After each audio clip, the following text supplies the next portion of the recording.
கனவு காணுங்கள், எதையும் எளிதாக எடுத்துக் கொள்ளுங்கள், வழிகளை தாங்குங்கள், உயரடைவீர்கள். இப்போ ரீசெண்ட் டைம்ல என்னாச்சுன்னா நம்ம மாணவர்களுக்கு ஒரு சின்ன சேஞ்ச் வந்துருச்சு. ஏன்னா பழசெல்லாம் மாத்துங்க நிறைய இந்த சினிமா ஹீரோஸ்ல வந்து சொல்லி எல்லாம் புதுசா பண்ணுவோம். அதனால என்ன பண்ணிட்டாங்கன்னா யாரும் வாத்தியாரை நம்புறது இல்லை. என்னன்னா இந்த ப்ரோவர்பு லைட்டா மாத்தியாச்சு. மாதா பிதா கூகுள் தெய்வம்னு மாத்திக்கிட்டாங்க. எதுக்கு எடுத்தாலும் கூகுள் தான். எங்க நல்ல காஃபி கிடைக்கணும் கூகுள், எப்படி சுடுகாட்டுக்கு போனோம் அதுக்கும் கூகுள். அதனால எல்லா விஷயத்துக்கும் கூகுளை நம்புறது வந்து நல்லதான்றது எனக்கே தெரியல. நேற்று ஒரு 2-3 விஷயங்கள் பார்த்தேன். சரி இந்த மேடைக்கு பேசுறதுக்காக சில விஷயங்களை நம்ம படிக்கலாம் அப்படின்னு சொல்லிட்டு போனா ஒவ்வொரு விஷயத்துக்கும் ஒரு மாதிரி இருக்கு.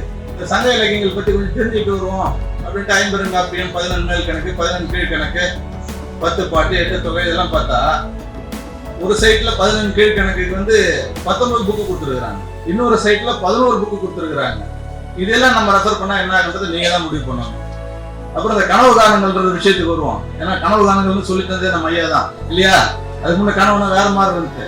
கனவு எப்படி இருக்க வேண்டும் அவர் சொல்லியிருக்காரு. நிறைய பேர் அதை திருப்பி பேசுவாங்க. நான் அதை பேச விரும்பல. அவர் என்ன சொன்னாருங்கிறது கனவு ஸ்பெசிஃபிக்கா இருக்கணும்.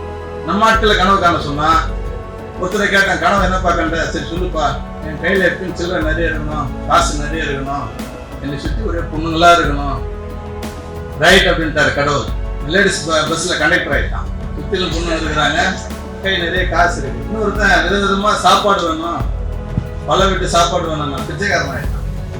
நீங்க என்ன நினைக்கிறீங்களோ அதை ஸ்பெசிஃபிக்கா நினைக்கணும். டிசிஎஸ்க்கு வேலைக்கு போகணும்னா டிசிஎஸ்ல என்ன மாதிரி வேலைக்கு போகணும், ஏகப்பட்ட வேலை இருக்கு. அதுக்காக நீங்க எந்த மாதிரி தயார் பண்ணிக்கிறீங்க உங்களை, அது ரொம்ப ரொம்ப முக்கியம்.